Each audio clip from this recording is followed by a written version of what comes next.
I made my TikTok video. Did you? The mom get off the TikTok. I don't know if I shared it on Instagram, but I shared it on TikTok and I shared it on Facebook. You didn't see it? I haven't been on. I'll put it on Hippie Hot Wing Instagram, and I'll put it on our Keeping Up with Chaos podcast Facebook page. And if anyone's out there in podcast world, be sure to check out our Facebook page and maybe join us, because then you can join our community and we can connect. I know that Up. We can link up. I know that Ginger, who's not going to be joining us tonight, would say just leave a comment in the YouTube, but you can also get a hold of us on Facebook. So yeah, I made the TikTok video. It was really fun. I'm like kind of addicted to it a little bit. I see. Well, I have an idea for your next video. What? You should make a freaking video on trying to learn fourth grade math the way that they're teaching it so that you can explain it to your child. Because that's what my number one and my number two were doing this afternoon. No, trying to do freaking fourth grade math homework. First of all, I gave up on all that. Like, I'm not going to even try, and I'm not going to pretend to try. So I'm going to hire a tutor. And number two, my fifth grader doesn't have homework because his new teacher is like a brand new teacher and he doesn't believe in homework. I think we talked about this before. And my second grader, I think his teacher's out sick. And so we haven't gotten all the pieces to the puzzle for the homework. So yeah, teacher's out sick. I'm like, fuck it. Like, you know, he's the kid that when he decides to do the homework, he'll do it, even if and he's very responsible. I mean, it's the first week of school, like whatever, who cares, you know? Right. I mean, I know we should establish good routines and I'm trying, but technically it's the second week of school. Okay. It's the first full week of school though, technically. Right. Tomato. I know. I'm like literally stepping on Nerf gun bullets like all over my house right now because number 3 had a birthday recently and he's much younger than the other two. So we're back into that cycle of Nerf guns in the house. And I swear to God, it wasn't even 12 hours and I'm collecting all the Nerf guns and like taking them away because, you know, they're not being cool about playing with them. And then do you think they pick up the fucking Nerf gun bullets? No. So I'm like stepping all over them and stepping on them. And then the dog is snacking on them now. So there's that. So yeah, of course. Just... Ooh, our guest is here. So I was, hello. How are you? Hi. Good. Welcome to the Chaos Table. How are you? I'm doing wonderful. How are you? I'm so good. We're better now that you're here. She's starting to bore me. Oh yeah. I was discussing my problem with Nerf gun bullets currently. My youngest just had a birthday and he's much younger than his other two brothers. So it's like cyclical, you know, it's like we're cycling through the Nerf gun situation. So I'm like literally walking all over the house and stepping on Nerf gun bullets because nobody cleans them up. Yeah, I'll see your Nerf gun bullets and raise you freaking tons of glitter. How about that? No, I'm everywhere. Good on the glitter. I'm good on the glitter. This is Nikki. Nikki, this Hi, is Nikki. Erik. Hi. Hello. I'm Jozlyn. Ginger's not joining us tonight, so you just get us two. Lucky you. Perfect. Well, thank you so much for having me on. This is an honor. Oh my God. No, we're so happy that you're here. Please explain the beard because I know it's your thing. I need to know. Like I love it, by the way. A lot of people have a beard thing. Duck Dynasty, you know, they rock. No, yes. But I don't know. It's like a whole club or something, you know, like there's special hair care products for it, everything. There is. Yeah. Yeah. I used to just do the beard 1 month out of the year. It wasn't November. It was just 1 month out of the year. I would just grow this beard and I'd shave it off. My wife would fall back in love with me at the end of the 30 days. Right. And when my daughter was like 3 or 4 years old, I think, I shaved off the beard and she's like, Dad, I missed the beard. And I was like, well, crap, I'm not like shaving that again. So I just started growing out the beard ever since. And I try to keep it a little bit trimmed. I'm not going to grow it to my belly or anything like that, but yeah, about this length or maybe a little bit shorter typically. But yeah, I think it's kind of, fortunately and unfortunately, it's kind of defined me. So if I shave it off, I might be lost in the personalities out there. Right. But now at this point, it makes some money for me. Sometimes I get to model beard products and stuff like that. So it's good. Very cool. Oh, that's really cool. Well, beards are in now. So it's like an in thing. My dad has a beard. So like it used to freak us out every time he would shave it off. Like he would do it without warning. And then he'd just walk out of the bathroom after. And it's like, what the hell did you do? Right. Like, why do you look like that? No, totally. Yeah, that's so weird. Just put it back. Oh my God. My husband, I call him the man babe. He actually grew out his beard and I love it. And I love it when he shaves his head, like, so it's like tight. Yeah. And now he's growing his hair out, so he looks like Keanu Reeves with a beard. And then he shaved it, and then he told me he was gonna like go, like all clean skin. I'm like, no, you look like a child when you shave your, it's like you look like a child when your face is naked. I like the hair. Yeah. So anyways, we're so glad that you're here and a part of the conversation. Cheers. I don't know, water, tea, wine. Yes. Thank you for coming on. Absolutely. Cheers to you. Have my coffee today. So very good. Yeah. What time is it where you're at? Are you on the West Coast or East Coast? West Coast. Yeah. So it's 5:00. Okay. Yeah. So Yep. definitely you can still have coffee and you can still go to sleep at night. True. Yeah. I really don't have effect with coffee anymore. It's more of a little bit of a boost of energy, but it doesn't keep me up at night. I can go right to sleep pretty much right after I drink it. It's like me. It does nothing. Oh my God. It just kills the caffeine headache. That's all. Oh, my neighbor drinks it like literally 24 hours a day. Like I have to cut it off at 4. Okay. But yeah, so the man babe drinks a lot of coffee too. And I think it's because he quit drinking, like 9 years ago. So it's like part of his thing. And I think that's like part of your thing too, right? I mean, like you quit drinking. Yeah. Totally sober. Sober for almost 17 years. Yeah. Wow. That's amazing. Yeah. All right. So don't judge Jozlyn. Yeah. Don't judge. Kidding. Oh, no judgment from here. I mean, I love going to the bar and hanging out with my buddies, so it's all people good. watching. Yeah. I mean, the man babe, he actually quit like 9 years ago. I think when I was just trying to think about this, like my middle was 2-ish, and it just got to the point where he was like, he gained a lot of weight. He was having some like high blood pressure situations and he just couldn't regulate. And so he had tried before and it was a failed attempt. And then he decided he had to really decide that he was done. He had like his own moment. And he literally like went to the gym, lost like a person. Right. And it was weird though for me. And I don't know if your wife still, has cocktails here and there. I'm not sure where she's at, but it was weird because it was like all of a sudden my person is like sober and we're going out to eat. And I'm having a glass of wine by myself, or like we're sitting watching movies and I'm having a couple of beers by myself, but I can regulate, Sure. for the most part. Yeah. Just don't give her wine. Don't give me wine. Awesome. I'm a mess, but go ahead. Does your person still have cocktails or is she like also no, on the she sober doesn't. train? Yeah. Yeah, no, she never had the addictions or anything like that. Fortunately, yeah, she's drank a little bit in her high school days, but that was about it. Yeah. I have tons of Everybody friends that, yeah, I know. I have tons of friends that just are like, I don't like to drink. I don't even drink at all. So what took you down that journey? Like, you want to share that with us? Cause I feel like you must've had a pivotal moment like the man babe did. Down the moment of getting sober or down the moment of drinking a lot? Or either one. Either one. Start at the beginning. Start at the beginning. I love talking to people about making big choices, because when you make a choice and you stick with it, there's always a story that needs to unfold. So take us all the way back as far as you want to, because your story piqued my interest and Yeah, I mean, no problem. So, I grew up in what I thought was a typical household, right? Sunday school, little league. My dad would take my best friend Dave and I literally throw us in dumpsters behind stores on Saturday mornings and say, go find treasure. Like that was a typical Saturday morning. And then when I was 11 years old, my parents got divorced. I'd never heard that word before. I didn't have any friends that got a divorce before. I was like, what in the world is going on here?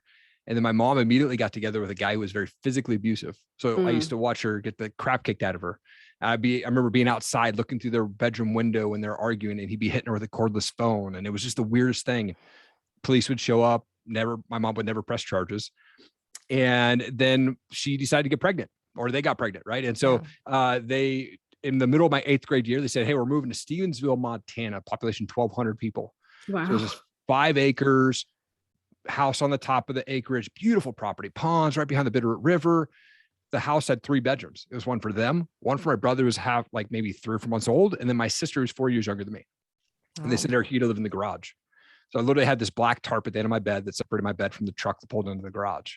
Wow. And I had a fireplace on my half of the garage that would keep me semi-warm during those winters of Montana when it get to negative degrees. But it still got cold and it kind of sucked, but it was kind of this nice escape to get away from all the arguing and stuff like that was going on. And when I was 13 years old, I was brushing my teeth one night. They came home arguing, wasn't anything different than any other night. But as I'm brushing my teeth, I felt in my heart that man, you got to turn around. I felt like God was saying, dude, you got to check this out. And so I turned around. The way the house was set up was the kitchen to the pantry to the garage. And I turn around and I see him on top of my mom in the pantry, just boom, boom, boom. And I'm like, like, dude, I got to get this guy off. Yeah. So I walked up behind him. I grabbed a cast iron pan and I swung as hard as I could to the back of his head and split his head open. Wow. And he turned around and he said, what the? And as he said that, I took another swing and split his forehead open. Wow. And I hit him so hard the second time I'd actually fallen over. He didn't get knocked out because he was so drunk. He was standing over, bleeding down his face. My mom jumps up, lands like 6 punches in a row on his face, blood splat on the wall. Wow. Cops show up, take him to jail for the night. And my mom, of course, doesn't press charges. I had 3 months left of my freshman year of high school and they kicked me out of the house. Oh my God. So I bounced around from house to house, whoever would take me in. Yeah. And that sent me down this path of destruction for the next 10 years of my life. Yeah. Sure. Pretty crazy start for sure. That is a pretty crazy start. You know, and I just recently realized too, like going back to like your mom, you know, that's like there's some people that, you know, they make a decision to stay, right? Yeah. And it's either because of self-preservation or because they don't have the strength to leave or some other reason, you know, and obviously you had younger siblings that, you know, need to be, that's crazy. Yeah. Wow. So then got through high school, graduated from high school, you know, Barely. Right. Barely. Well, yeah. Me too. Yeah. But I think I had a 2.8 GPA, maybe. I don't know, something like that. But it's better than what I had. I was gonna say better than me too. I went into college on probation for sure. Okay. But I was like, awesome. Get me out of here. Like I am ready to go to college. So go ahead. Yeah. I mean, I went back to live with my dad in Washington at that point. So my sophomore through senior year went back to live with him. But what he did was he rented a house for him and I, and he put $20 in a cup for my lunch money for the week. I had a public transportation bus pass to get me to school. Yeah. Hungry Man meals in the freezer, cereal, milk in the house, and then he'd go stay with his girlfriend. So I'd see my dad maybe 2 or 3 times in passing a month. Yeah. And no accountability, no adult supervision. So I was getting into drugs pretty early. I was smoking pot before school, at lunch, after school, hash, opium, mushrooms, acid, whatever I could get my hands on, you know, even to the point of going to the store and getting Robitussin DM cough syrup because it had morphine in it, you know, like just crazy. And then I'm 18 years old. I got caught with a bong, which is legal in the state of Washington now. But in 1998, my senior year of high school, it was not. And I got arrested and black and white chain gang outfit on, bright orange slippers, and had to go to jail. And it was the scariest moment because I was like, dude, these guys didn't get in here for a bong. They're in here for violent crimes. You know, it was just crazy. Right. And so I was on probation for a year. So what that did was enhance my drinking. So I started drinking pretty heavily. And then 2 weeks after I graduated high school, I woke up to a Post-it note on the bathroom mirror that said, you can't comply with house rules. You have 48 hours to get out. And so at that point I was like, well, crap, I guess we got to figure this out. And so between the age of 18 and 21, I moved 21 times and was living off of credit cards, moved to Seattle with $100 in my pocket, slept on floors, you know, all over wherever I could stay. And by the time I'm 21, I'm $28,000 in debt, had to file bankruptcy. Wow. Oh my goodness. And so it was just, you know, down at the bottom of the bottom, I think, you know, at least for me personally, that's where I was at. And I ended up landing a job with Universal Records, which was an amazing job. It was an action internship and I didn't get paid for the first 6 months, but they hired me on after 6 months. And I had this 2-year span where I was basically living this rock star lifestyle where my buddy was a manager of a venue. So I was going to 2 to 3 concerts a week. I had open tab and probably went to 175 concerts over 2 years and, you know, lived that rock star, you know, and somehow survived through it. And then I got laid off my 1-year anniversary at Universal Records. This was during the Napster days, if people remember that. Yes. Napster killed the music industry. I was the low man on the totem pole. And so that set me into more depression, right? So more drinking. I was working at Starbucks at night. I'd get off my, you know, job, go get a 6-pack of beer and go to my ghetto apartment there in Renton, Washington, and, you know, drink myself to sleep every night. And it just, that was the path that I thought my life was on for the longest time, you know?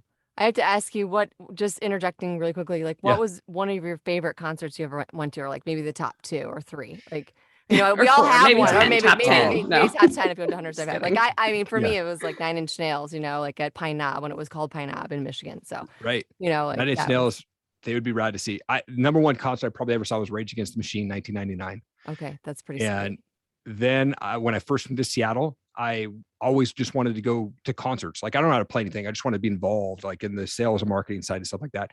And I remember seeing this ad for this band called Linkin Park coming to play for $10. Wow. So I went to watch Linkin Park, didn't sell out this venue, maybe 100 people. Yeah. And it was so cool. It was their first national US tour that they were on. The next time I saw them, they played in front of 30,000 people. So it was much different. I'm sure. You know, just when I worked for just a little bit, right? And you know, when I worked for Universal Records, I got to go see the band Jet play at this tiny venue that holds like maybe 90 people, and their opening act was Kings of Leon, and it was probably one of the coolest shows ever. Yeah, Wow. that's so cool. I think another cool one I saw was like Perfect Circle up at the Deltaplex. But you know, it's really cool. So you talk about small venues, like it's Yeah. coming back around now. Like it's kind of a Yes. thing. Like Yep. bands are playing at smaller, more intimate venues. Totally. I come from radio, so I don't. Oh, nice. I'm not in radio anymore. But like Yeah, they're that was called Zoom venues because yeah, there's a it's thing called called Zoom. That's COVID yeah, now. there. That's Right. true. That's very true. Yeah. But I've never been to Seattle. I've always wanted to go to Seattle. So Yeah. yeah, And it's a fun place to, I mean, there's so many cool venues up there, and I live in Idaho now, but you know, out there, it was so cool to just go to so many bands any time of the night. You know, I lived by the EMP in downtown Seattle for a while. And so I just go there to drink beer, and I ran into the Sugar Hill Gang one night, and I ran into Chevelle there, and I ran into, like you know, Matt from Pearl Jam there. You know, it's just like everyone just hangs out there. It's pretty cool. Oh my God. I That's would have cool. loved to have I went to a Pearl Jam concert in Grand Rapids, Michigan, and it wasn't as good as I thought it was going to be. Like I waited so long to see Totally. them, and then I was like, Okay. you know, but it was like my first night out with my husband after having our first kid. So, you know, Okay. there was like, you know, it was a failed attempt, but it was like, man, that should have been a way better concert. It was partially me though, too. So, and I think it was I'm sorry. I think it was also No. just like all the equipment and the engineering and just didn't sound right. I don't know. It was the audio. Go ahead. I agree 100%. I was so hyped and stoked to go see Pearl Jam. And this is when I was drinking pretty heavily. And I actually fell asleep about 6 songs in, and remember the last part of it, but I slept probably through the middle of the concert. It was Wow. like, I was like, what in the world? I was so drunk, but Yeah. it was fell like asleep. they didn't have the Like, pit. air It was quotes. like, you know, reserved seating. I was like, man, this is kind of boring. What is this? You know? Yeah. I think, I was not to get too far off the subject, but the Yeah. Red Hot Chili Peppers was also my favorite. That was probably Oh. my most recent concert that I've seen in the last like 5 years. Okay. And that was a really sweet concert. The Man Babe and I went to that. That was like our last big date, you know, big overnight out. So anyway. Yeah. That's my Um, wish list band. Yeah, it was Someday. so good, Someday. so good. Anthony Kiedis is awesome. Okay, Yeah. so anyway, so you Yeah. ended up like working for Universal, which is pretty Yeah. fucking rad. Sorry, It was but awesome. No, it was awesome. some Yeah, it was F-bombs, yeah. so good. But I could see how that lifestyle would definitely keep you on that sort of downward spiral path. Yeah, Because coming yeah. from radio, you know, it's like when you're going to the concerts, you know, your co-host is smoking, you're going to go out and smoke cigarettes, you know, Totally. like you're going to go out for beers after work. And it's just like that whole culture, you know? So Yep. how did you get out of it? Like, how did you pull yourself out of it? It was an interesting thing. You know, like I said, I was working at Starbucks, and one night this girl came in and said, "Hey, we've got this cool college age event down at our church. Would you be interested in going?" It's always a I'm- girl. Right. Always a girl. Just Right. kidding. I'm like, you know, have no friends. I'm depressed. She's really good looking. What time do I need to be there? Like, Yeah. that's all that went through my mind, check, you know?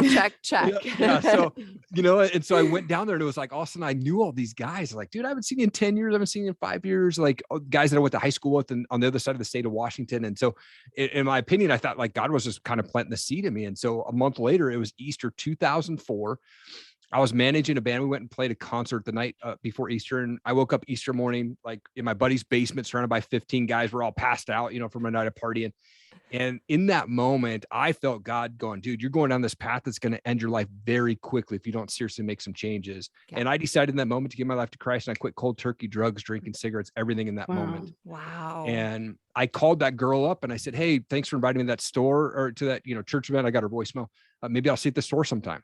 And Yeah. a month later, we were dating. Now we've been married for almost 17 years. Wow. Oh, that's So really she's your cool. wife. That's exciting. I have Yeah. to tell you, I love That's Starbucks, sweet. by the way. I'm a Starbucks junkie. Like I try to quit. I can't Yeah. quit. I try to, and then I found one other coffee that's comparable. Do you drink Starbucks anymore? Or are you like, over I it? drink coffee. Yeah. I Like mean, I won't drink Folgers, but I typically drink. Oh, you not- don't discriminate? You don't discriminate against your coffee? Yeah. I mean, I buy Costco cups, you Yeah. know, K cups and stuff like that. My wife actually does not drink coffee, never drank coffee, hates the taste of it, loves the smell of it. So that's why she would come into the Wow. Starbucks. So never drank coffee. Oh, wow. Well, there's lots of good drinks there that's not Yeah. coffee related too, you Yep. know, because Yep. they're, yeah.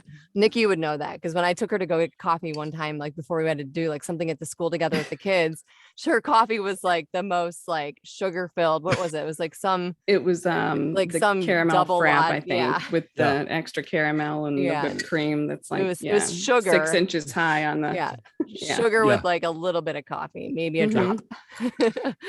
So Yeah. that's, you know, I make fun of, not make fun of, but I make light of the Man Babe. Like it sounds Sure. like your wife was kind of like your rock a little bit. Cause he was my rock. Like I Yeah. had a moment in my lifetime similar where I ended up driving out to California in my 3-door Saturn coupe with my brother in a U-Haul, and was out in California visiting some friends, and just ended up living there for a while, and, Yeah.